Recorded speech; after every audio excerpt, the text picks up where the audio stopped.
I get to my first year of junior, and I feel good. Nothing wrong. So physically, so I'm just going to go into that. So physically, 1985, hockey players, like, it's old school hockey now. There's a red line, so you're only playing, like, the ice is smaller.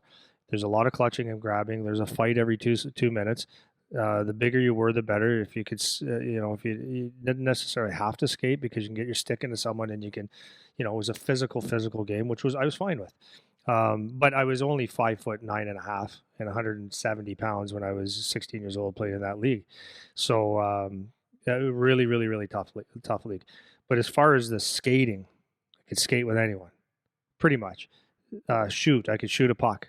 I could put up points. I could make plays. I had agility, and all that stuff. So the physical side, all good. The skill side was as high end as anybody's out there.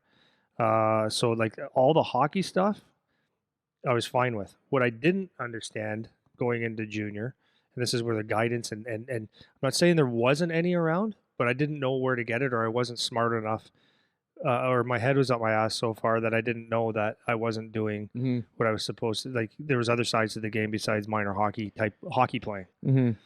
So when I went through junior, I didn't know, like, when there was any type of struggle or anything. It was mental. It was all mental. Okay, like, wait. Okay, so yeah. Pause first. So before you go to the mental, because I know we'll get into that for a while. So from the physical perspective, like you're talking about, did that end up being a reason why you didn't make it, though? Like the stature part of it? Like, so because we talk about this all the time, how it was a different game, right? Yeah. You need to be big, strong. Skating wasn't necessarily the most important thing. But if you could skate, yeah.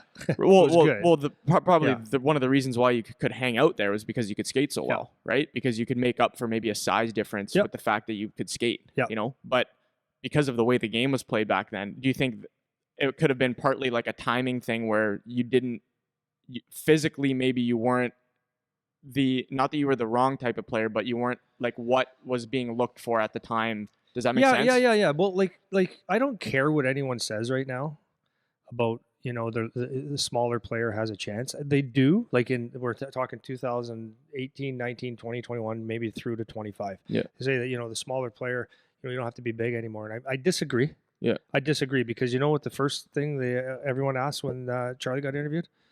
Size of your feet, how tall are your parents? Yeah. Size doesn't matter. Yeah. And as you get going, the big guy has more of a it's chance. Just better to be bigger. It's just better to be bigger. Like, to a certain degree, it is. Yeah. And there's a lot of factors into that. So to answer your question, was size a factor? 100%. Yeah. But it's not the factor. Right. Because I played with guys like I always say, Tiger Chitteroni, that was shorter than me. He was about 5'7", 5'8", tough as nails. He used to fight guys, and he just had that grit that he knew how to play with his size. But as good as he was, he got drafted to Buffalo late, never made it. And a lot of it would have probably had to do with size. You get leaned on over and over by a guy like Darian Hatcher, where flip the tables. If he was playing now, there's not a chance he'd play in the NHL. There's a lot of guys that played when I played that couldn't play. Right. Couldn't play. Yeah. So a timing thing is 100%. That would be very true, because at the end of the day, you're 5'9", 5'10" guy playing against playing in the jungle. You're not intimidating anybody, and if you do, it ain't very often. And if you do, you got to do it again and again and again, and eventually you wear out. Having said that, like, one of the owners on Charlie's team is Scott Walker. So Scott's about my height. He might have a little bit on me. Late, he broke in the league at 18, and it was not an issue for him. He beat the living snot out of people and played points, and he didn't know that he was maybe on the shorter end, because he was just so incredibly tough. Yeah. And I didn't have, like, to be honest with you, like, I got in my fights, I got my 3 to 5 fights a year. I got into them, and but I wasn't going to do that every day. I'd be dead right now. Yeah. And it wouldn't have been a smart thing. That's not my style. But in his style, that worked for him. And so I didn't have that grit to go out and get in a fight every game.